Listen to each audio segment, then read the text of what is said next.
somos la primera generación inmortal. Con nosotros va a terminar la muerte. Estamos entre la última generación mortal y la primera generación inmortal. Y que vamos a tener vacunas, te repito, en 20 años vamos a tener vacunas. Hoy sabemos que estamos cerca de matar a la muerte. Por eso yo no hago la paz con la muerte. Yo estoy en una guerra total contra la muerte. Mi objetivo es matar a la muerte antes de que la muerte me mate a mí. ¿Cómo se puede compaginar esto con la reproducción para que de repente el mundo no triplique su población o no pasaría nada si se triplicara? Hablar es una tecnología primitiva. Nosotros hablamos en 10 bits por segundo. Bits por segundo. La informática trabaja en gigabits por segundo. Gigabits. Tú imagínate si pudiéramos comunicarnos no en bits, sino en gigabits, en millones de veces más rápido. Bueno, esta conversación, en vez de durar una hora, duraría un segundo. ¿Crees que el ser humano llega a un punto, manteniéndose joven, que dice, vale, ya he vivido suficiente, ya no quiero estar aquí? ¿O es fruto del envejecimiento, ese cansancio de decir, ya he construido suficiente, ya he hecho lo que tenía que hacer, ya estoy cansado, ya no tengo energía? Yo creo que es momento de irme de aquí. Vamos a ir a otros planetas. En 20 años vamos a tener la primera colonia humana en Marte y en la Luna también.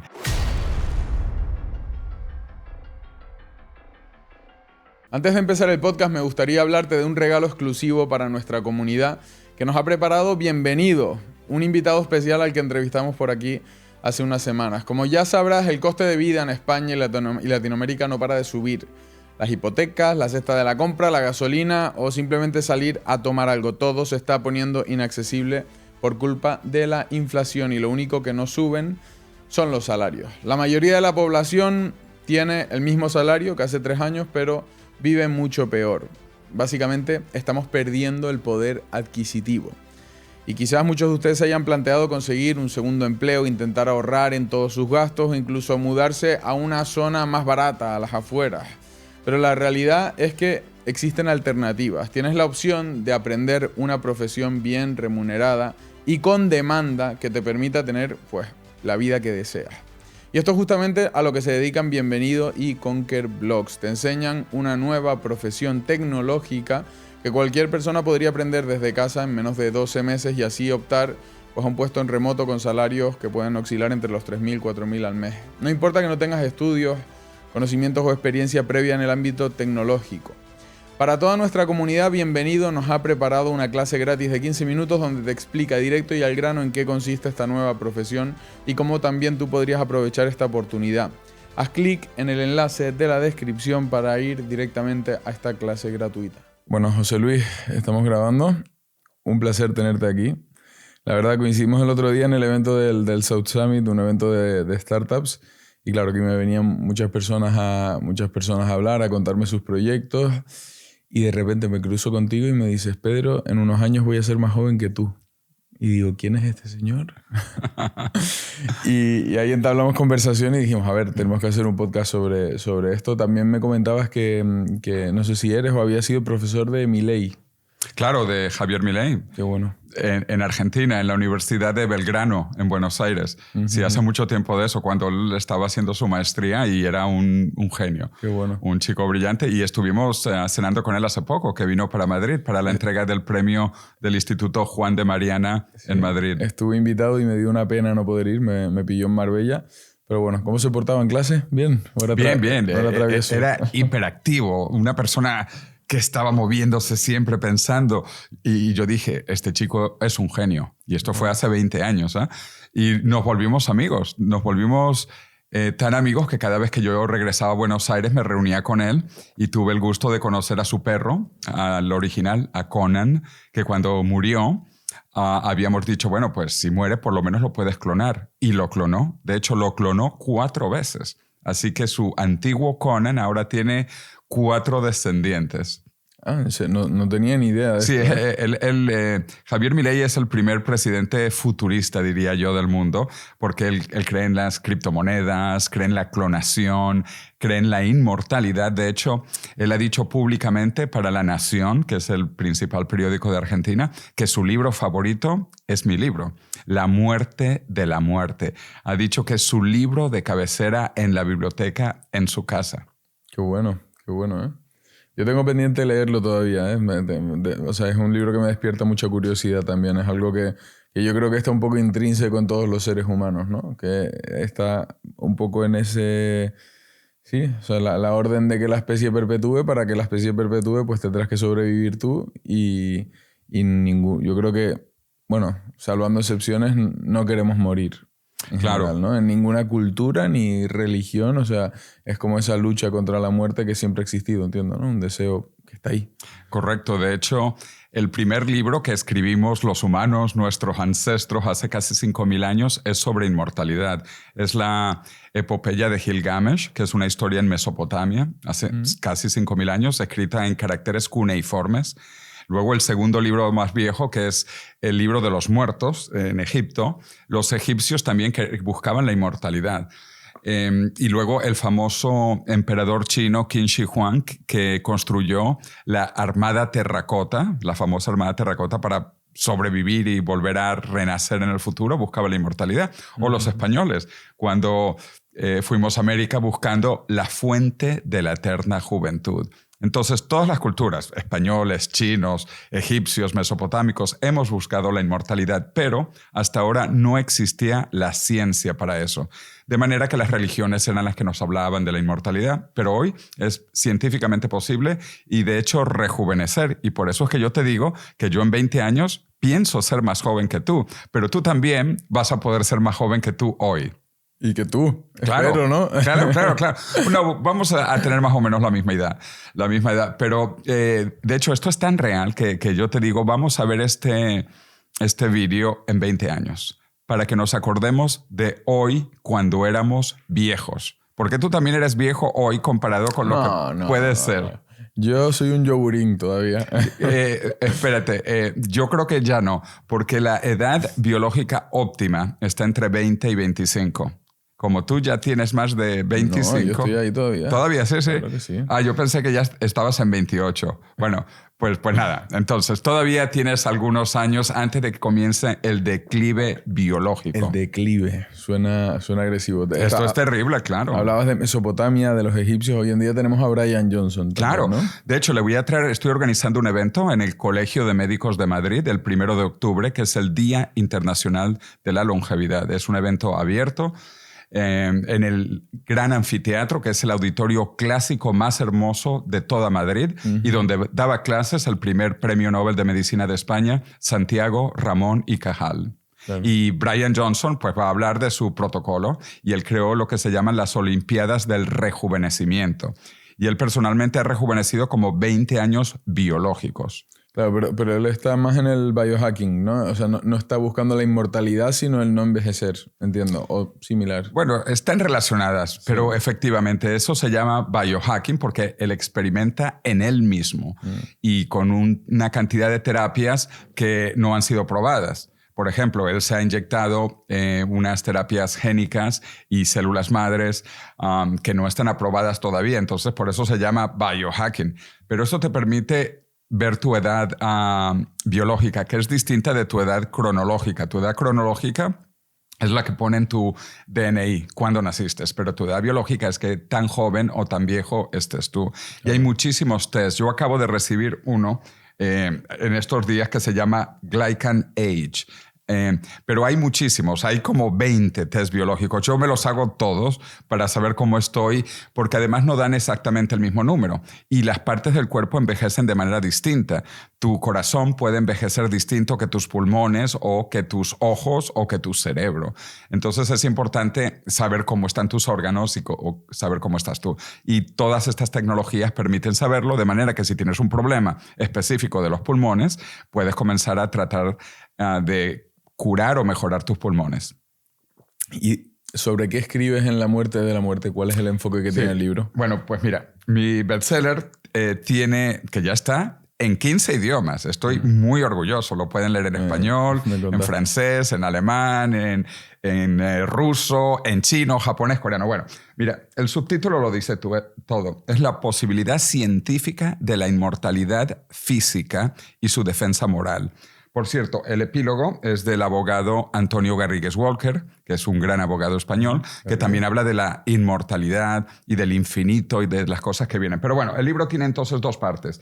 La parte científica, para que la gente sepa que esto es real y que estamos muy cerca, muy, muy cerca. Te hablo de 20 años, o sea, esto es cerca, y las primeras terapias van a venir en 5 años, gracias a biohackers como Brian Johnson. Entonces, esa es la primera parte. Y luego la segunda parte es la parte ética, moral, filosófica, incluso diría yo, religiosa, social, política y económica. Todas las otras cosas que no son la ciencia, porque esta va a ser la revolución más grande en la historia de la humanidad. Nada compara, pero nada, con la inmortalidad del cuerpo humano. Total. Pero cuando hablamos de que está cerca, que hablamos de a lo mejor 2 décadas, entiendo, algo así. Bien, hablamos de una técnica en particular, porque a mí se me ocurren realmente varias formas de ser inmortal, ya sea con clones que te van reemplazando piezas, como en la película de La Isla. Se me ocurre con una especie de Neuralink en el que tú descargas todos tus pensamientos en otro cuerpo.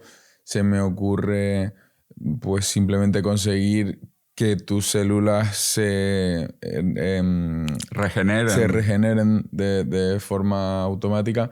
O sea, ¿hay varias vertientes o es una técnica la que se está trabajando para poder vivir para siempre? Bueno, de hecho hay varias vertientes, como has dicho tú.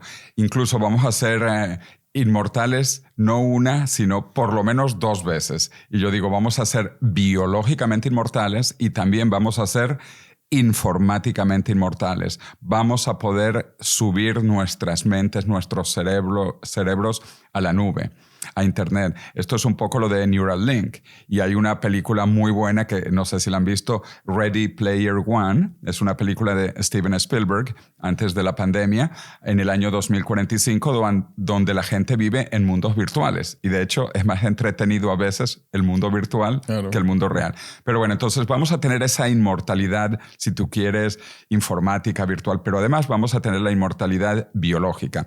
Hoy se han definido como 12 causas principales del envejecimiento y se está trabajando en todas ellas simultáneamente. España es uno de los países líderes en varias investigaciones. Por ejemplo, en el CENIO, el Centro Nacional de Investigaciones Oncológicas, que es dirigido por una excelente científica llamada María Blasco, que trabajó con una premio Nobel de medicina. Ella trabaja en lo que se llaman telómeros y telomerasa. Los telómeros son la parte final de los cromosomas que se van acortando cuando las células se dividen y al final se vuelven tan cortos que la célula no se puede dividir más y se muere.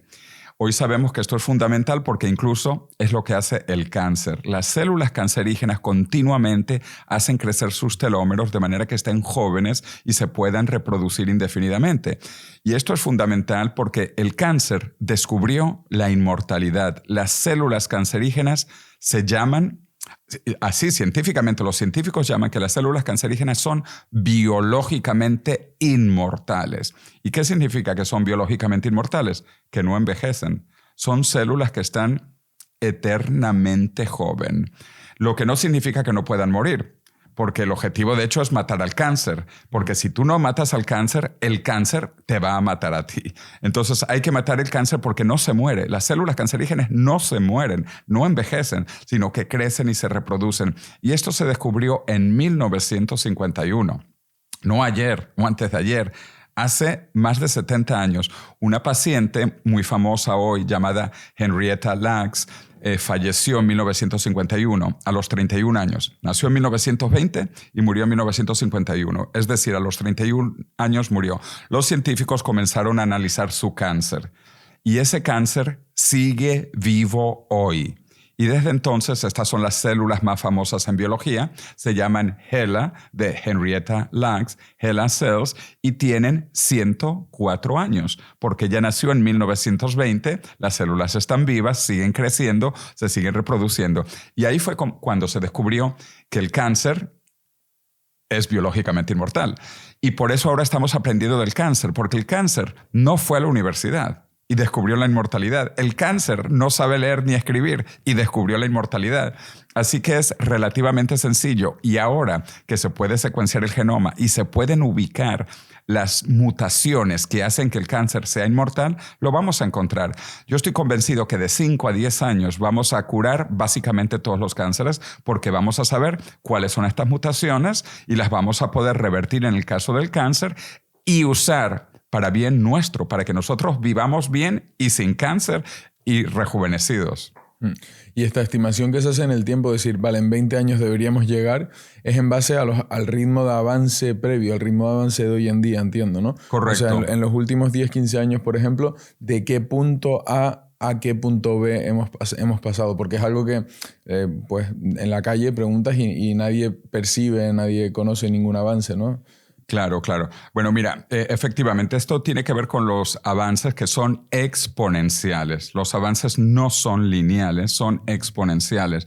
De manera que en los próximos 20 años no vamos a ver los mismos avances que en los últimos 20 años. No, vamos a ver en 20 años futuros más de 2000 años de avances tecnológicos pasados. Y te quiero dar un ejemplo que a mí me gusta porque cuando yo fui a la universidad, yo estudié en el Instituto Tecnológico de Massachusetts, el famoso MIT en Cambridge, Massachusetts, y yo utilicé estas memorias. Yo hacía informática con estas memorias que se llamaban las tarjetas perforadas de IBM. Esto era 1K de memoria. Básicamente tiene 10 por 100. 10 por 100 da 1000, 1K. Había diferentes tamaños, pero estándar 1K. Y esto había que hacer agujeritos. Los agujeritos eran la información. Y esto se utilizó muchísimo tiempo, hasta hace 40 años cuando yo fui a la universidad. Y ahí se inventaron las primeras memorias electromagnéticas. Y las primeras eran de 8 pulgadas y también eran 1K de memoria. Pero esto 1K era mejor porque tenía el agujerito más grande y se podían borrar. Pero hace 40 años teníamos 1K mecánico y 1K electromagnético. Y yo le digo a mis amigos, bueno, pues 1K y 1K da una caca. Teníamos una caca de memoria hace 40 años y la gente no se da cuenta. Una caca. Yo usé esto en la mejor universidad de ingeniería de los Estados Unidos, un caca. Pero esto siguió avanzando y pasamos de la caca. A lo mejor esto a la vista ya, estas eran de 5¼ pulgadas y tenían 512 cacas. 512 cacas. Luego esto avanzó, y esta ya seguro que sí la conociste. Estos son los últimos floppy disk que son de 3,5 pulgadas. Y estos tenían 1 y pico mega. Las primeras generaciones, ¿no? Entonces hemos pasado, ahora fíjate, aquí ya hay pendrives de 1 terabyte. 1 terabyte. En 40 años hemos pasado de la caca a los terabytes. Yo te pregunto, ¿qué crees tú que va a pasar en los próximos 20 años? En esta línea. Uh-huh. Algo muy loco. O sea, mucho más, claro. Yo creo que prácticamente será algo ilimitado, estará todo en la nube, pero la capacidad de procesamiento será tan sumamente rápida que será indiferente que lo tengas en un dispositivo que en una nube. Correcto. Hacia eso vamos. Bueno, fíjate, 1 terabyte en 20 años va a ser caca. Esta ya no va a ser la caca, esto ya fue caca hace tiempo. Esto va a ser caca. Vamos a tener aparatos más pequeños que estos conectados a nuestro cerebro y conectados a la nube. Efectivamente, en 20 años, esto es lo que viene. Ahora, una cosa más interesante. Esto, la gente dice, no, pero eso es informática. Mira, un segundo, antes de salir de aquí, porque me gustaría, me estaba recordando y quiero dar un recordatorio a la audiencia. Aquellos que jugaran a las primeras PlayStation, claro, las memory cards eran de 4 megas y era como si tenías un memory card de 4 megas, era como wow. Y eran unas tarjetas así que me acabo de acordar. Digo, hoy en día 4 megas, una foto con el iPhone son claro. 30. Bueno, esto era 1.4 mega. Esto era 1.4, pero esto era una caca. Ahora estamos en terabytes y en el futuro vamos a tener esto 1 millón de veces más poderoso y más pequeño y conectado al cerebro y el cerebro conectado a la nube. Pero esto para que veas los avances que están ocurriendo en informática. Ahora es más interesante que la medicina se ha digitalizado. La biología, con la secuencia del genoma humano, tú ahora puedes utilizar los mismos avances de la informática, pero en biología. Y por eso es que yo mostré todos estos aparatos que secuencian pues el genoma, tu edad, los telómeros, todo esto. Se puede hacer hoy, que no se podía hacer antes porque no se había digitalizado el genoma y no se podía leer todo lo que se puede leer del cuerpo. Entonces, para darte un ejemplo de lo que va a pasar. En los últimos 20 años se ha logrado duplicar la expectativa de vida de ratones. Los ratones que viven aproximadamente 2 años y medio, ya tenemos ratones que a través de diferentes tratamientos viven 5 años. Es decir, hemos duplicado la vida. Son como ratones que viven 200 años equivalentes humanos. Con mosquitos hemos multiplicado por 4 su expectativa de vida. Es decir, tenemos ratones que viven el equivalente a 400 años humanos. Y con unos gusanos hemos multiplicado por 10. Estos gusanos se llaman gusanos Matusalén porque viven el equivalente de 1000 años humanos equivalentes. Digo equivalentes porque los gusanos viven semanas, entonces viven 10 veces el número de semanas. O los ratones ahora viven 5 años en vez de 2 años y medio. Para ponerlos en términos humanos. Esto se ha hecho en las últimas 2-3 décadas. ¿Qué crees tú que vamos a hacer en las próximas 2-3 décadas? No es duplicarlo, es exponencialmente más, muchísimo más. Es que a mí, lo que me está viniendo a la mente ahora mismo es que independientemente de si se consigue la inmortalidad como término genérico, si llegamos a un punto en el que la esperanza de vida crece más rápido que los años que tú vas cumpliendo, simplemente no sé si claro, eso de hecho tiene un nombre. Eso se llama velocidad de escape de longevidad. El momento cuando... Lo expliqué bien, ¿no? Claro, perfecto. Sí, y que va a llegar un momento y ese momento va a ser en el año 2030, muy cerca, muy cerca. En 6 años vamos a llegar a la velocidad de escape de longevidad, que significa que si nosotros sobrevivimos hasta el 2030, por cada año ganamos un poco más de un año y luego un poco más y más y más. Y esto va a ocurrir entre el 2029 y el 2030. De manera que si llegamos, y yo creo que aquí vamos a llegar todos al 2030, vamos a vivir lo suficiente como para vivir para siempre. Pero todavía envejeciendo. Es correcto que vamos a vivir más y vivir más porque la expectativa de vida está aumentando, pero todavía envejeciendo. Y ahí viene la segunda etapa, que es el rejuvenecimiento. Las terapias para el rejuvenecimiento que ya se están comenzando a crear no van a estar masificadas y disponibles para todo el mundo hasta el año 2045, que es el año que damos según estas expectativas, tendencias exponenciales. Y estas cifras además no son mías, porque la gente dice, este es loco, ¿y dónde saca estos números y tal? Que son tendencias reales y se pueden verificar, pero los números los hace el director de ingeniería de Google, que es Ray Kurzweil, fundador de Singularity University, donde yo también di clases, y un ingeniero del MIT, de mi universidad. Fue mi profesor, mi mentor y mi jefe, Ray Kurzweil. Y él explica esto como en el año 2030 llegamos a la velocidad de escape de longevidad y en el 2045 al rejuvenecimiento biológico, que es lo importante porque es bueno seguir viviendo, pero no envejeciendo. Lo mejor es seguir viviendo, pero rejuveneciendo o por lo menos quedándose joven en una edad que, como te digo, biológicamente la óptima es entre 20 y 25 años. Y yo tengo una pregunta, o sea, si esto se consiguiera ejecutar con cierta destreza y funcionara y pudiera ser aplicable a una parte medianamente grande de la población, claro, esto se lo contamos a Malthus y le da algo, o sea, claro. no sabría ni dónde meterse, ¿no? Entonces, ¿cómo funciona a nivel sostenibilidad social? ¿Sería algo solo para la gente con muchos recursos económicos? ¿Podría ser algo incluso accesible para un porcentaje medianamente grande de la población? ¿Cómo? Sí, bueno, de hecho yo explico esto en el libro. Esto va a ser gratis y va a ser para todo el mundo. Y te voy a explicar por qué va a ser gratis y por qué va a ser para todo el mundo. Ahora acabamos de pasar por una pequeña pandemia, en términos históricos, llamada COVID. COVID es una pequeña pandemia en la historia de la humanidad, pequeña. En el peor de los casos se estima que entre 10 y 20 millones de humanos murieron, que es terrible. Cada muerte es terrible y esto hay que reconocerlo. Pero en términos históricos, esto no es nada. La famosa gripe española, que ni fue española ni fue gripe, mató al equivalente de 200 millones de habitantes en la población actual. 200 millones. 10 veces más que COVID.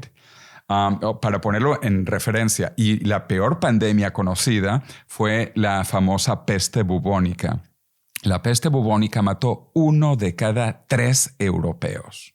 Algo impresionante. Wow. 1 de 3 europeos murieron durante la peste bubónica. Eso sí que es una pandemia de verdad. O, te repito, la gripe española. Ni gripe ni española, pero fue una pandemia global. O el SIDA ha matado 40 millones de personas. Entonces, cuando tú comparas la peste bubónica, el SIDA, la gripe española con COVID es una caca pandemia. A nivel histórico, una caca pandemia. Y sin embargo, una caca pandemia paralizó el mundo durante 2 años e hizo que todo el mundo recibiera vacunas en un año, que tampoco fueron tan buenas las vacunas. Pero independientemente de que sean buenas o malas, el hecho es de que por primera vez se paralizó la humanidad con el objetivo de que todo el mundo tuviese una vacuna, aunque fuese mala. ¿Qué va a ocurrir ahora? Cuando la gente sepa que el antienvejecimiento es real y que vamos a tener vacunas, te repito, en 20 años vamos a tener vacunas, todo el mundo la va a tener, igual que tuvo la vacuna de COVID, porque COVID fue una caca pandemia comparado con el envejecimiento. Todos, sin excepción, estamos muriendo hoy. Tú estás muriendo, a pesar de que te puedes sentir joven o lo que sea. No, tú estás muriendo. Tus padres están muriendo. Tus abuelos. Todo el mundo está muriendo. Todos los que nos están viendo aquí, todos estamos muriendo. No es esta caca pandemia de COVID que murieron, pues, terriblemente. Esto no lo quiero minimizar, ¿no? Cada muerte es terrible. Yo conozco personas que fallecieron, pero yo conozco más personas que fallecieron, si es por eso, de SIDA, y no conozco los que fallecieron de la gripe española porque no estaba vivo. Pero 200 millones de personas equivalentes murieron con la gripe española. Entonces, esto va a ser gratis porque va a haber... todo el mundo lo va a querer. Ahora, también te voy a explicar por qué es que va a ser gratis.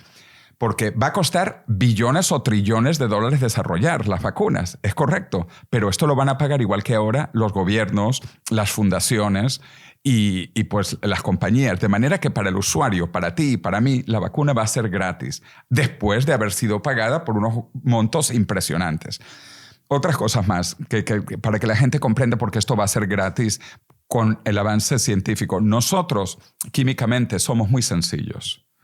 Nosotros somos, creo que sabes, agua, 2/3 partes de agua. Somos 60-70% agua y tú no eres agua Evian o agua Perrier de Francia. Eres agua del grifo, agua del chorro. Somos agua normal. No me digas eso. Bueno. Yo soy Fiji. Bueno, pero para entender, no somos agua. Y el agua es igual. En realidad es H2O. Incluso la agua Evian o Perrier son H2O. Y el hidrógeno y el oxígeno son muy abundantes en la Tierra. El otro 30% de los elementos que nos hacen son los alimentos más baratos y abundantes que hay en la Tierra. Y por eso estamos hechos de estos elementos. Estamos hechos de carbono, nitrógeno, sodio, potasio, calcio. Básicamente el 99% de ti, de mí y de todos somos 8 elementos químicos. Y somos muy baratos. Te repito, somos agua con un poquito de otros elementos. Yo digo que un humano es una bolsa de agua sucia. Somos bolsas de agua sucias que no costamos 100 euros. Tú no cuestas en materiales químicos 100 euros. Yo no cuesto 100 euros. Nosotros no estamos hechos de titanio, con diamantes. No, estamos hechos de agua sucia. Entonces, ¿qué está ocurriendo? La medicina está avanzando tan rápido que ahora estamos bajando al nivel atómico, a curar las enfermedades a nivel atómico. Y como a nivel atómico somos muy sencillos, somos oxígeno, hidrógeno, carbono, calcio, etcétera, va a ser barato, porque somos baratos, somos máquinas, por decirlo así, de 100 euros. Y tú, para mantener una máquina de 100 euros, estimamos que el tratamiento va a costar 10 euros al año. 10 euros, porque somos máquinas de 100 euros, con los avances médicos que vienen con la nanotecnología, que es correcto, no existen todavía, pero están comenzando y en 10 años vamos a tener las primeras terapias con nanotecnología. Y un tercer factor que también es importantísimo para que la gente vea, los gastos médicos son enormes hoy, enormes, y sobre todo en los últimos 2 años de vida. Algunas personas tienen el coste médico, 80% del coste médico de toda su vida en los últimos 2 años de vida. ¿Y qué pasa igual? Al final la persona se muere. Después de gastar el 80% del gasto médico de toda la historia. Entonces, ¿qué es lo que se va a hacer ahora? Ahora se va a invertir este dinero al comienzo para que no envejezcas. Si tú estás joven, no tienes estos costes médicos de la vejez porque no vas a estar viejo. Y los costes médicos vienen con la vejez. Si tú estás joven, tus costes médicos son mínimos. Y esto es lo que va a ocurrir. De hecho, va a haber un superávit fiscal a nivel de los gobiernos. Cuando la gente deje de envejecer, el dinero no va a faltar, va a sobrar. Y esto hay que comprenderlo. Ser joven es bueno. Es bueno para ti, es bueno para mí, es bueno para la familia, es bueno para la sociedad, es bueno hasta para el gobierno. Si tú quieres, es bueno para el mundo. Y no solo es bueno, es económicamente positivo. Es económicamente bueno estar joven. Es económicamente malo estar viejo. Vale, ¿y cómo se puede compaginar esto con la reproducción para que de repente el mundo no triplique su población o no pasaría nada si se triplicara? Porque esto es otro tema que se lleva desde Malthus, que lo mencionábamos antes, la trampa malthusiana que se llama, ¿no? Él hablaba que cuando llegáramos a 1 billón de personas iba a colapsar porque no habían recursos y luego, bueno, pues ya somos 8, ¿no? Qué bueno que hablas de Malthus, el famoso economista británico, que él efectivamente a finales del siglo XVIII, en 1796, estaba escribiendo un libro que se volvió muy famoso, donde hablaba que la población crecía exponencialmente, pero la comida crecía linealmente y que no iba a haber suficientes recursos. Y justo la población estaba llegando al 1.000 millón de habitantes. Londres había sobrepasado el 1 millón de personas e Inglaterra tenía 10. Y él dijo que era el final del mundo, que Londres no podía tener más de 1 millón de habitantes, Inglaterra tampoco podía tener 10 millones de habitantes y el mundo, 1.000 millones, era el apocalipsis. ¿Y qué es lo que pasó? Vino la tecnología. Comenzó la revolución industrial. Justo cuando él decía que éramos muchos, pasamos a ser pocos gracias a la revolución industrial que permitía producir mucho más y más con menos y menos recursos. La comida, la agricultura creció exponencialmente porque se mecanizó. Vinieron las máquinas para ayudar y en vez de ser los humanos con una vaca detrás o un buey arando, pues comenzamos con tractores. Y se produce muchísimo más. Mira, en el tiempo de Malthus, el 80% de la población era agricultor. Éramos agricultores, el 80% de los humanos. Y aún así no producíamos suficiente comida, por decirlo así. Por eso había el miedo. ¿Qué vamos a hacer? Bueno, hoy, ¿sabes cuánto? En el país de Malthus, en el Reino Unido, menos del 2% de la población es agricultora hoy. El 2%. Cuando Malthus éramos 80%. Entonces, el mundo cambia y seguirá cambiando gracias a la tecnología. La tecnología es lo que nos hace vivir más, nos hace vivir mejor, nos hace vivir más ricos en un mundo cada vez más abundante. Otra cosa sobre Malthus. En el tiempo de Malthus, la expectativa de vida estaba en 30 años. La expectativa de vida promedio. Esto es porque la mayor parte de los... 30, la mayor parte de los humanos moríamos de niños. O sea, y por eso las familias tenían 10 hijos y 5 morían antes de la edad de 5 años. Claro. Entonces, es correcto que había gente que vivía 60 y 80 años, pero es que casi todos moríamos de niños. Todavía peor en el tiempo del Imperio Romano. En el tiempo del Imperio Romano, hace 2000 años, se estima que en el mundo la expectativa de vida apenas estaba en 20 años. Y en Roma, la capital del imperio, 25 años. Luego, tomó siglos hasta que subimos con Malthus a 30 años. Luego, en el año 1900, España llegó a los 40 años. Hoy España está sobre los 80 años de expectativa de vida. Y vamos a llegar a 160. O sea, hemos duplicado, fíjate, 2000 años atrás con los romanos, 20 años. En el año 1900, 40 años. Hoy ya estamos sobre 80 años. Y el mundo no ha colapsado. España no ha colapsado. Y justo, sin embargo, estamos en una España vacía y vaciada. Si tú viajas por España, tú vas a ver que España está vacía. Y no solo está vacía, la población española lleva 20 años disminuyendo. La población española nacida en España solo se ha compensado con 7 millones de inmigrantes. Pero la población española nativa lleva 20 años disminuyendo. Yo soy hijo de españoles que emigraron a Sudamérica. Yo nací en Sudamérica y ahora vivo de regreso en España. Pero igual que yo, hay 7 millones de inmigrantes. Aunque yo me considero español, pero yo nací en Sudamérica. Y hay muchísimos otros inmigrantes de diferentes partes del mundo, de toda Latinoamérica, de África, de Asia, obviamente de Europa. Entonces, ¿pero qué está pasando en España y en toda Europa? La población se está estancando y está comenzando a disminuir. Las proyecciones para Italia son pavorosas. Italia no tiene niños. Italia, el país de los bambinos. No hay bambinos en Italia. La famosa pirámide demográfica, que es así, con muchos niños y pocos mayores, en Italia está totalmente invertida. Y también en China. China va a ser la catástrofe demográfica más grande de la humanidad. Desde el año pasado, que fue Peak China, el pico de China, la población ha comenzado a disminuir. China cada año pierde una España, por lo menos.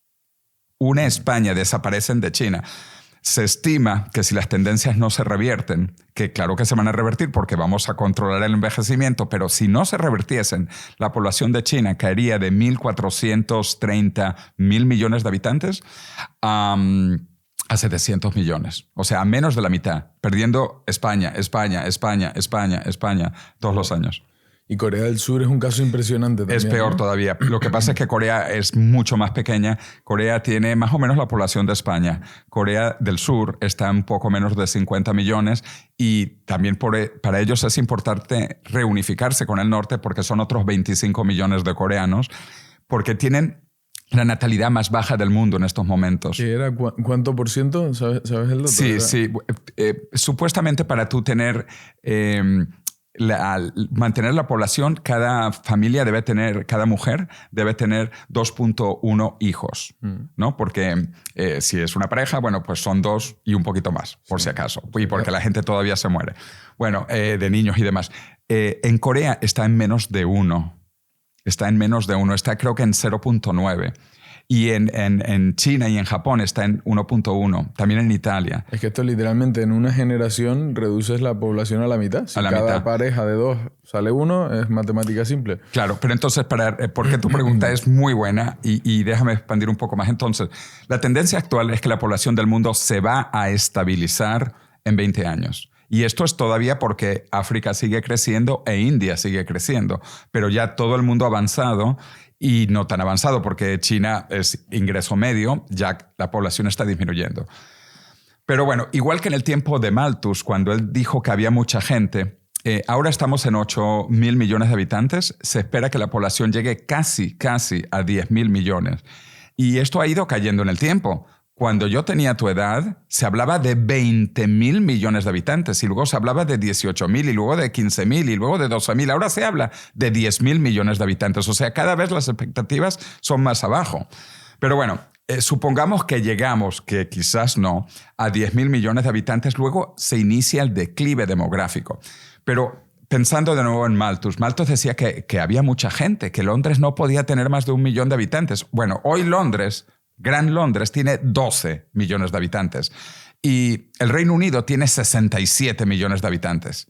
Y eso para Malthus era incomprensible. Bueno, el mundo podría tener muchísima más gente. Podría tener fácil 10, 100 veces la población actual. Porque cada vez somos más hábiles, producimos más y más con menos y menos recursos. Gastamos menos recursos para producir más para la población entera. Pero de nuevo, no vamos a llegar ni siquiera a 10.000 millones de habitantes con las tendencias actuales. Y supongamos que ahora con la natalidad, a lo mejor en 1 siglo o en 2 siglos, porque los cambios no son de la noche a la mañana, lleguemos a 20.000 millones de habitantes. Y es para mí problemático. Y bueno, gente como Elon Musk lo dice. Elon Musk dice que hay que tener niños. Y él da el ejemplo. No sé si sabes cuántos hijos tiene Elon Musk. Tiene un montón, ¿no? Tiene como... 12 hijos. Lo último que salió en la prensa, 12 niños. Claro, todos no podemos darnos el lujo de tener 12 hijos porque los niños son precisamente caros y por eso hoy uno tiene menos hijos también. Y sobre todo pues porque uno vive más tiempo y las mujeres también...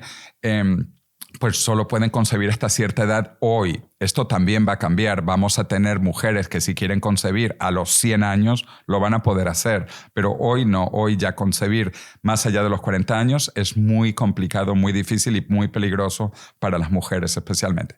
Pero bueno, esto va a cambiar. Te digo, yo creo que el mundo necesita más gente.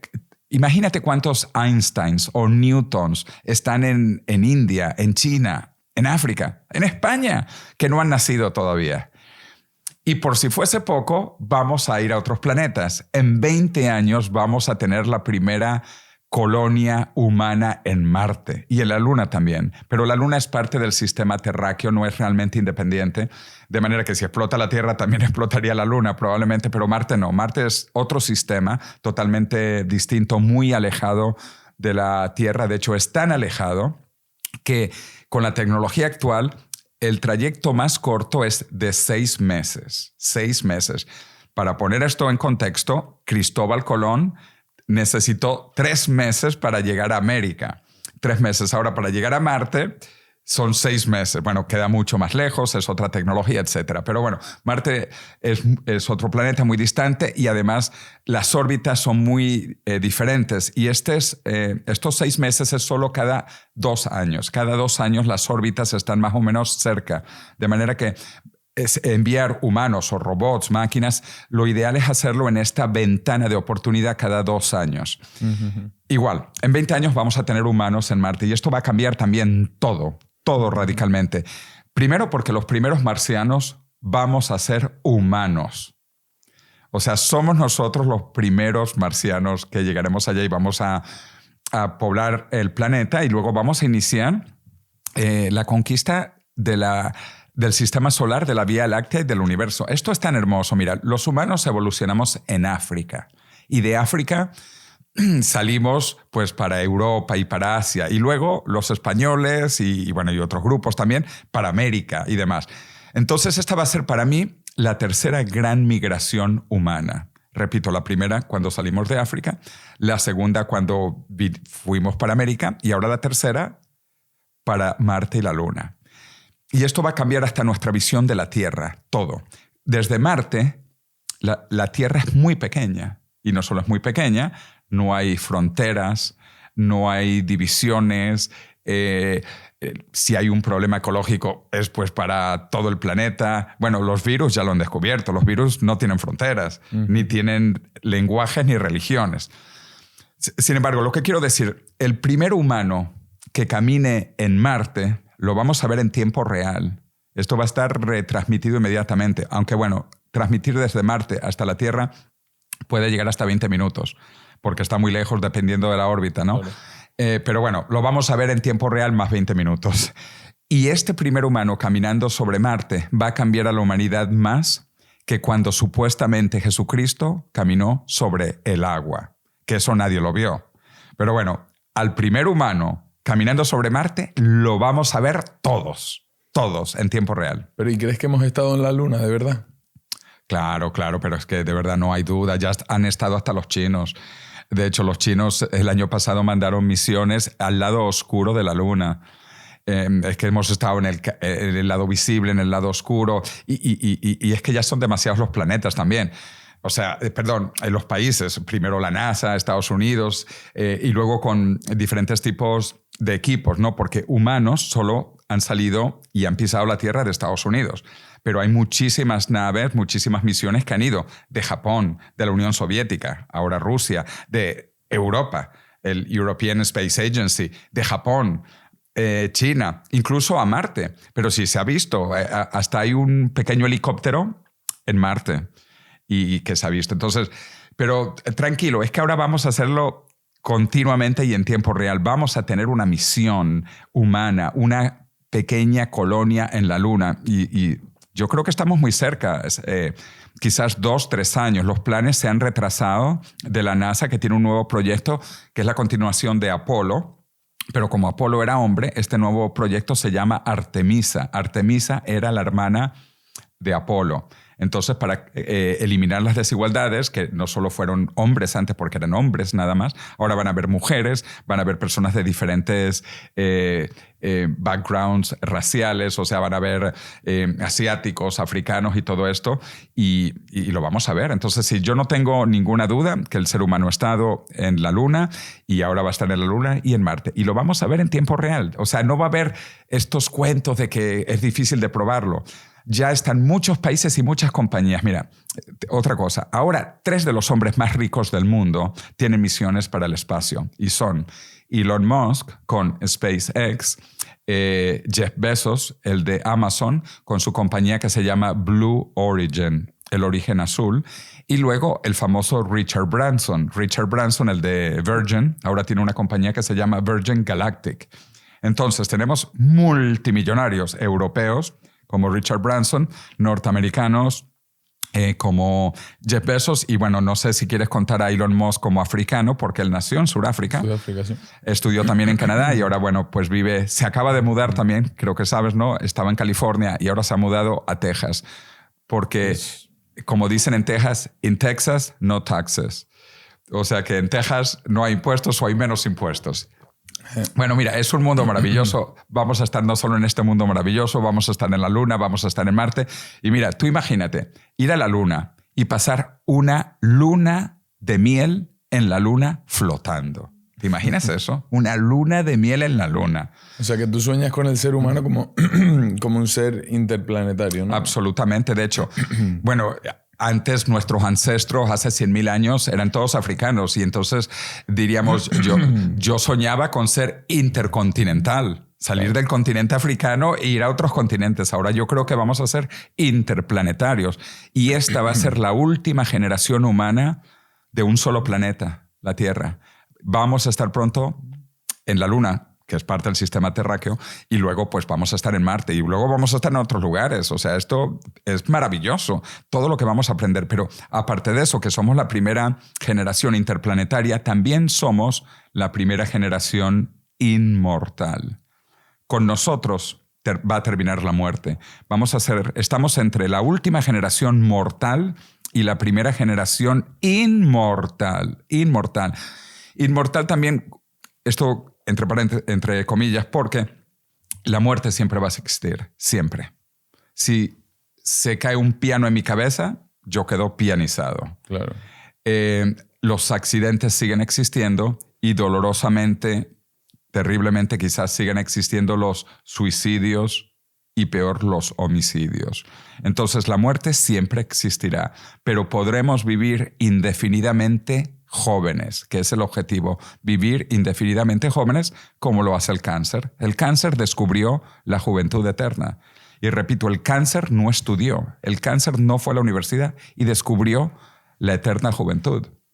Yo tengo una pregunta, porque el día que nos conocimos en el South Summit, después la persona que nos puso en contacto me pasó un link para ver un contenido tuyo. Entonces me acuerdo de estar de vuelta en el Uber, abrir el link por echar un vistazo y ver.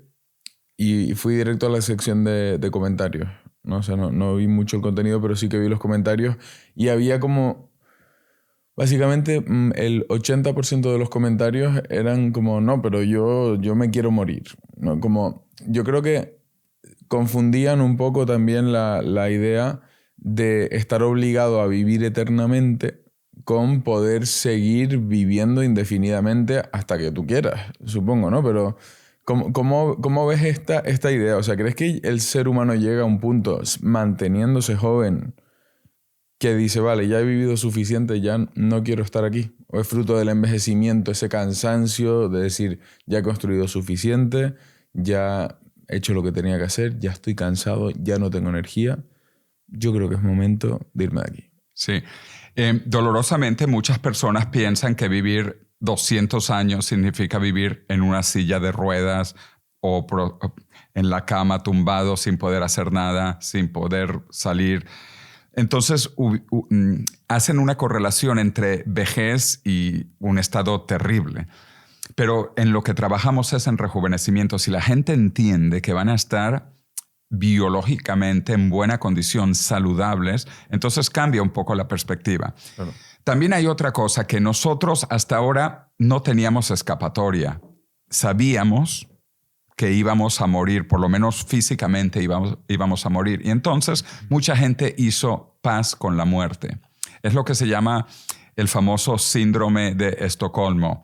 Tú al final te haces amigo de tu captor, pues porque no tienes escapatoria o porque él te explica y te convence. Entonces, la muerte nos había convencido de muchas cosas. De eso escribe Antonio Garrigues Walker en su epílogo. Hay una cantidad de arte sobre la muerte, literatura, música, escultura sobre la muerte. Hemos embellecido a la muerte porque no había escape frente a la muerte. Pero ahora sí, hoy sabemos que estamos cerca de matar a la muerte. Por eso yo no hago la paz con la muerte. Yo estoy en una guerra total contra la muerte. Mi objetivo es matar a la muerte antes de que la muerte me mate a mí. Y estamos cerca. Por eso yo estoy en guerra total. Yo no paro. Porque cada día podemos avanzar más y tenemos que convencer a esta gente que, como tú has dicho, que incluso piensa que es bueno morir. Pero esto es ridículo. Hay gente que dice que lo que le da sentido a la vida es la muerte. Esto es una gilipollez de una magnitud como decir, el divorcio es lo que le da sentido al matrimonio. ¿Entiendes? Es una gilipollez. Lo que le da sentido al matrimonio, pues es el amor mientras dure. Y si dura siempre, mejor. Lo que le da sentido a la vida es la vida misma, no es la muerte. Y sobre todo, si tú vas a estar biológicamente joven, la cantidad de cosas que vas a querer hacer, los lugares que vas a querer visitar, las comidas que vas a querer probar, las películas que vas a querer ver y crear. Vamos a ir al espacio, o sea, vamos a ir a la luna, vamos a tener lunas de miel en la luna. Tú imagínate, puedes pasar tu luna de miel 50 en la luna y la número 100 en Marte. O sea, viene un mundo increíble de posibilidades. Entonces yo lo que quiero es que la gente vea que esto es bueno. Y además esto es en realidad medicina. Tú pregúntale a esa misma gente que dice que se quiere morir si ellos quieren curar el cáncer. Y estoy seguro que el 100% va a decir, sí, queremos curar el cáncer. Y le pregunta, bueno, ¿y quieres curar Alzheimer? Y dicen, pues sí, también quiero curar Alzheimer. Bueno, pues déjame decirte que la madre del cáncer, del Alzheimer y de todas las enfermedades crónicas se llama envejecimiento.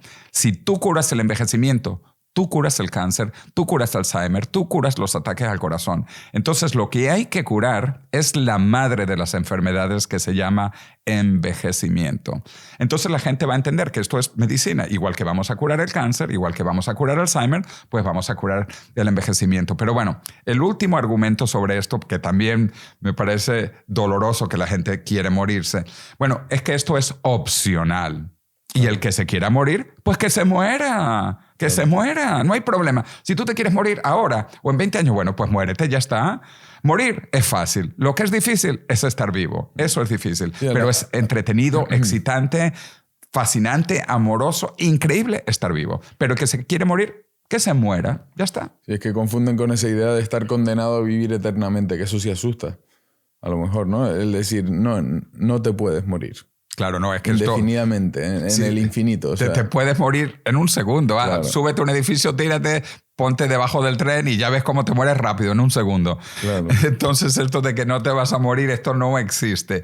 Y por eso es que la palabra inmortalidad tampoco es del todo correcta, porque la muerte siempre está al lado, en la vuelta de la esquina. Total. Y de nuevo, otra cosa, como dije, que es que me da mucho dolor, que hay gente que se suicida, incluso niños y jóvenes, y es porque justo no han comenzado a ver lo hermosa, lo fascinante que es la vida. A veces lo hacen porque tienen enfermedades, precisamente. Tienen enfermedades, incluso enfermedades cerebrales. Entonces, psicológicamente están mal y por eso terminan suicidándose. Bueno, todas estas enfermedades las vamos a curar. Esto es en lo que trabajamos. La cura de todas las enfermedades, y la madre principal de las enfermedades es el envejecimiento. De manera que esperamos curar también o eliminar los suicidios, y esperamos que también los homicidios, porque si la gente va a estar bien y feliz en un mundo de prosperidad, esperamos que no haya tampoco homicidios en el futuro. Y una cosa, hace poco estaba viendo con mi padre un documental sobre este tema, ¿no? Y decía que en el momento que el ser humano consiga vencer a la muerte es un pilar tan fuerte de todas las religiones que el ser humano se coloca en una posición como de un poco donde está Dios, ¿no? El decidir, supuestamente Dios decide cuándo te lleva consigo, cuándo mueres, cuándo no. Entonces, como que choca mucho con los planteamientos religiosos. ¿Cuál es tu visión? O sea, de lo que tú proyectas en este libro, ¿cómo compagina esto con las creencias religiosas? Bueno, cuando tú dices Dios, yo te pregunto, ¿cuál Dios? Dime cuál Dios, porque yo conozco muchos dioses. ¿Cuál es el Dios tuyo? Yo no soy creyente. Bueno, pues yo creo en muchas cosas y también quizás en muchos dioses, aunque yo creo que Dios no existe, pero si existiese, sería una diosa. Una diosa. Ahí puedo estar de acuerdo. Pero bueno, entonces yo viví 3 años en Japón. En Japón es muy distinto culturalmente, incluso la visión de Dios y el Zen y el budismo son distintos y dicen la posibilidad de que tú llegues a ser Dios, tú mismo. O sea, tú tienes el potencial de llegar a ser Dios, aunque no creas en Dios. A lo mejor no vas a creer en tú mismo. Y luego los hindúes tienen miles de dioses. Tienen un dios para la mañana, para la tarde, para el día siguiente, para el día anterior. Es que a mí me gusta mucho el concepto de superhombre. Él era Nietzsche. Nietzsche. ¿No? Nietzsche. O sea, es una idea que al leerla sí que digo, creo que o sea, deberíamos aspirar a esto, ¿no? A conseguir ser la mejor versión posible de ser humano, en lugar de estar esperando a un tercero que venga, que te ilumine, que te guíe, ¿no? Correcto. Yo creo que cada vez vamos a ser mejores y vamos a estar más iluminados, vamos a conocer más. O sea, de verdad, en 20 años, cuando estemos ya con una misión en la Luna y Marte, vamos a ver el mundo muy distinto. Las religiones también las vamos a ver muy distinto. Porque, fíjate, la religión de los faraones duró 3.000 años. 3.000 años. Y hoy la llamamos mitología. 3.000 años. Y hoy es mitología. ¿Cuánto ha durado el cristianismo? 2.000. 1.000 años menos que la religión de los faraones. ¿Cuánto ha durado Islam? 1.400 años. Un bebé. La religión de los mormones, si lo quieres llamar religión, pues tiene desde 1844. No tiene 2 siglos. La religión Bahá'í, que me gusta mucho, que se originó también en el Medio Oriente, pues también tiene menos de 2 siglos. Entonces, si vemos la historia de las religiones también cambian. El concepto de Dios cambia. Y cuando estemos, por eso en Marte, yo te dije, cuando un humano camine sobre Marte, va a cambiar más la humanidad que cuando Jesucristo caminó sobre el agua, que no lo vio nadie. Uh-huh. La otra cosa, cuando estemos en Marte, vamos a meditar sobre el universo y sobre Dios.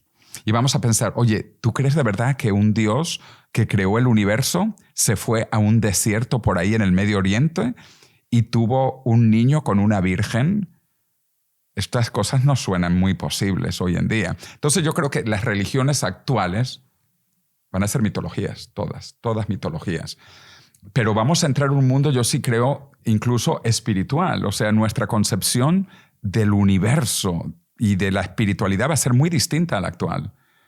Y para los que son muy fanáticos religiosos, bueno, todo esto tienen que adaptarse a los cambios, yo creo. Igual que, o si no, van a perecer como la religión de los faraones. Pero bueno, todas las religiones también a mí me gusta. Todas las religiones buscan la inmortalidad, todas.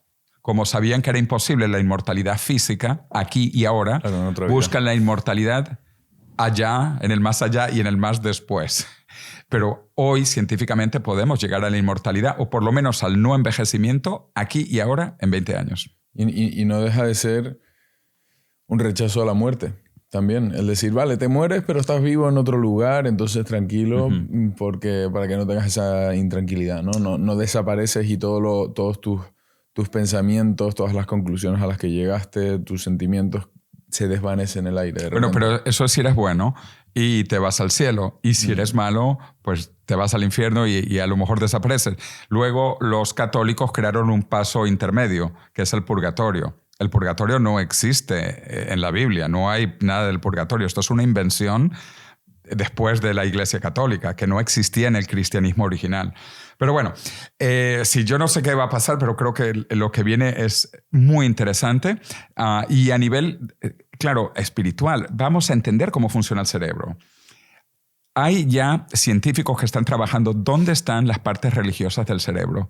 La experiencia religiosa, dónde se ubica. Y de hecho hay algunas drogas y productos psicodélicos que te dan experiencias religiosas. Y en algunas religiones los usan. En India hay muchas experiencias con tipos de drogas, de hongos y esto que te dan una visión religiosa y de todos los dioses. Tienes el dios elefante, la diosa águila, etcétera, etcétera. Pero bueno, yo creo que si vienen cosas interesantes, cuando vivamos más vamos a poder entender más el cerebro, incluso vamos a aumentar nuestro cerebro. Nuestro cerebro es limitado y mira lo que hemos hecho con este cerebro, que es un cacacerebro. Nuestro cerebro es un cacacerebro y es 3 veces más grande que el cerebro de un mono.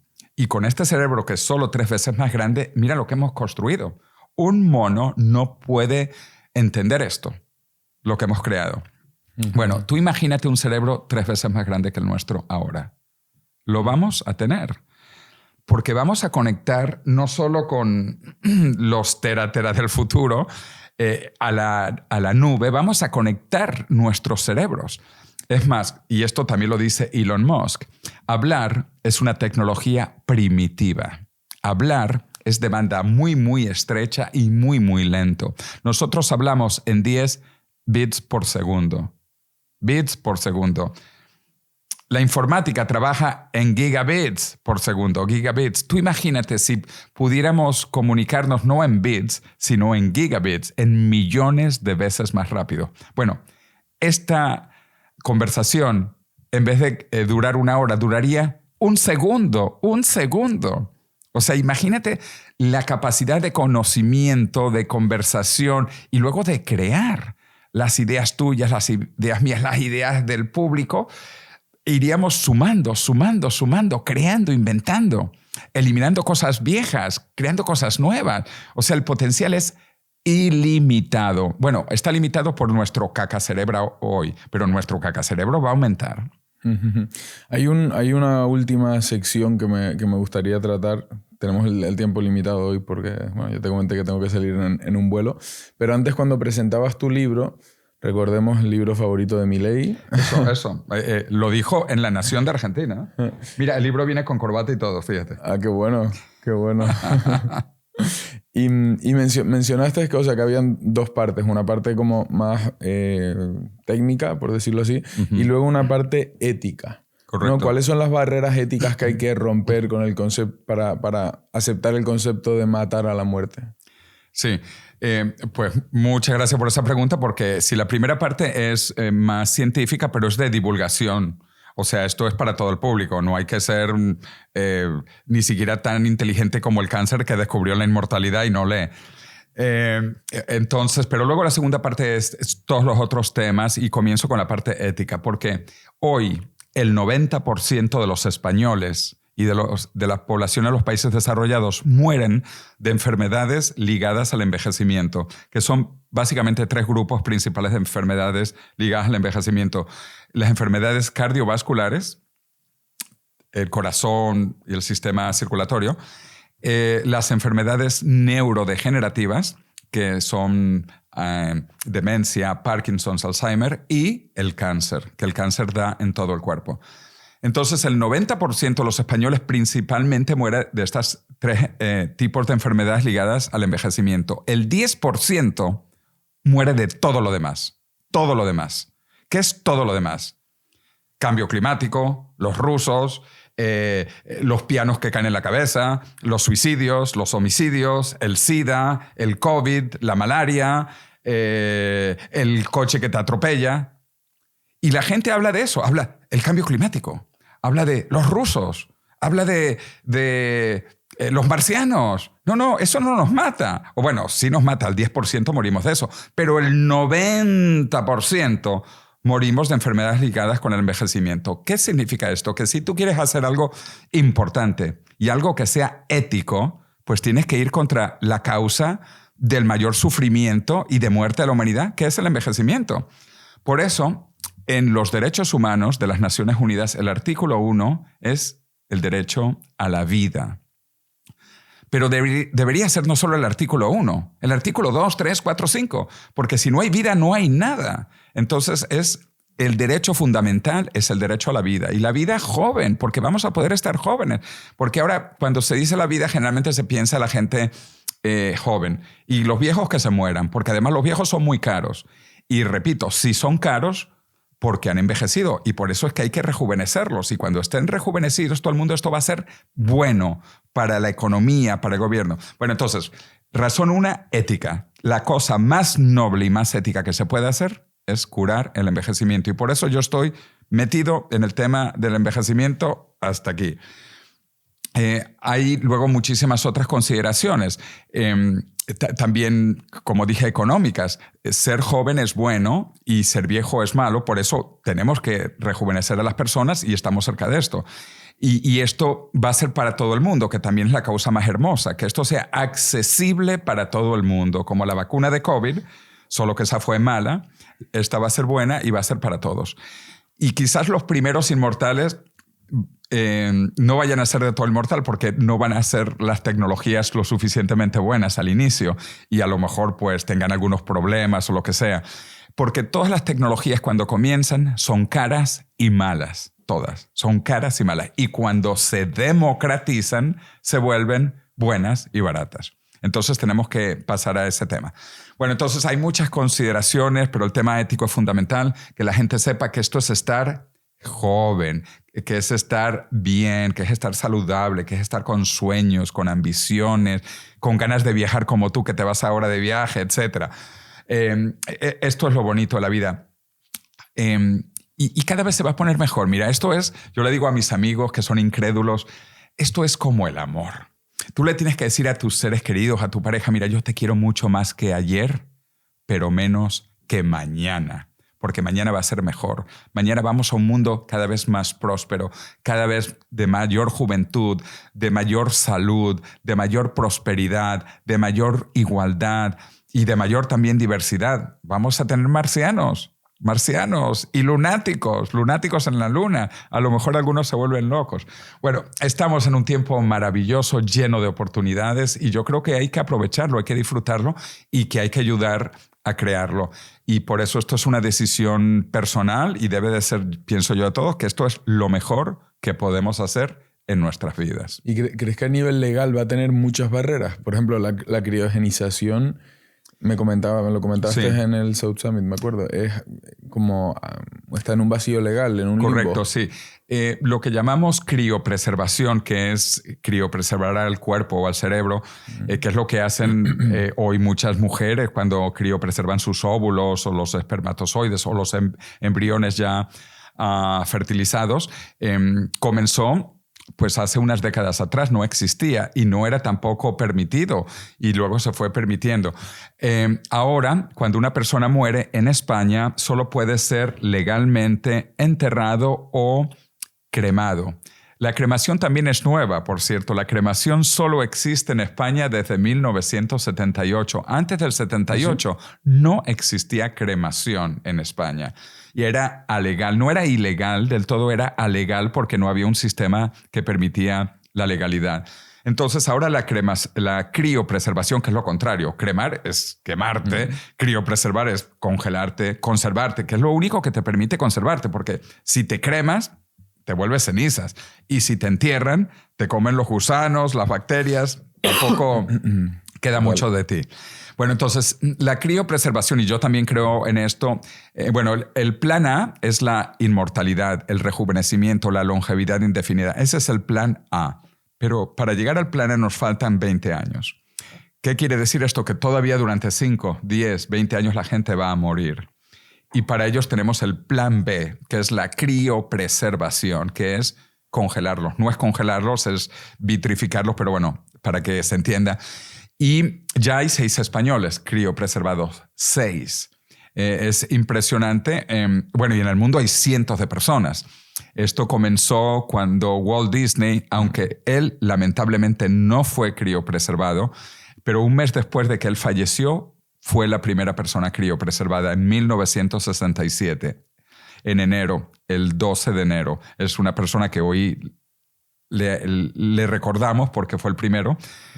James Bedford, 12 de enero de 1967, mientras que Walt Disney falleció un mes antes. Él murió en diciembre del 66 y por eso él no fue criopreservado, aunque le hablaba del futuro y de vivir para siempre y esto, pero falleció y no se había realizado la criopreservación. Pero bueno, ya en el mundo hay cientos de personas y hay 6 españoles y todos los españoles están criopreservados fuera de España, porque en España no es legal tampoco es ilegal, es alegal, como era la cremación. Entonces, el objetivo es que esto se permita porque, bueno, lo ideal es que nadie se muera. Yo no quiero que nadie se muera. Y si aguantan unos pocos años, vamos a llegar al rejuvenecimiento, que es lo mejor. Pero si se mueren, le podemos criopreservar, que es lo mejor que hay. Bueno, es mucho mejor que estar muerto. Y mejor que te coman y mejor también a que te coman los gusanes o a que te cremen. Entonces, esto es la criopreservación. Para que la gente también sepa que esto funciona a nivel humano incluso, hay 12 millones de humanos que han estado congelados como embriones o como óvulos o como espermatozoides, porque la fertilización in vitro utiliza principalmente embriones, óvulos o espermatozoides criopreservados, que son pequeños humanitos. Wow. O sea que esto sabemos que funciona y cada vez se va avanzando más en esto para poder reanimar a las personas criopreservadas probablemente en 30 años en el futuro. Qué bueno, qué bueno. Pues ahora sí que sí, se acerca la hora que me tengo que ir al aeropuerto. Ha sido un placer, de verdad. Pongo mis esperanzas bueno, tanto en ti como en todos estos proyectos que se están trabajando. Yo quiero rejuvenecer en el futuro. Claro, claro. Pues también unos comentarios finales. Mira, de verdad, vivimos eso te iba a decir. Los tiempos más hermosos de la historia de la humanidad. Repito, vamos a pasar de ser una civilización planetaria a una civilización multiplanetaria. Vamos a pasar de la mortalidad a la primera generación humana inmortal y vamos a dejar atrás la estupidez humana para ser más inteligentes con inteligencia artificial, que nos va a hacer más inteligentes. Y vamos a ver más cambios en los próximos 20 años tecnológicos, avances, que en los últimos 2000 años. Así que este es el mejor tiempo para estar vivo y para seguir vivo. Así que, como dice Brian Johnson, ¿conoces su famosa frase? ¿Cuál? Y es el título de su libro es Don't Die. Don't die, no te mueras. Así que a leer también La muerte de la muerte, porque quien lee La muerte de la muerte no se muere. Garantizado. Garantizado. O como dicen mis amigos en Estados Unidos, or your money back. Lo leeré sin duda. Pero bueno, es una meta ambiciosa, pero importante. Claro, claro. Vamos al futuro. Viene lo mejor. Nunca hemos vivido en un tiempo mejor, así que hay que estar fascinado, alegre, contento de lo que viene. Suena emocionante. Un placer, de verdad. Gracias. Muy bien.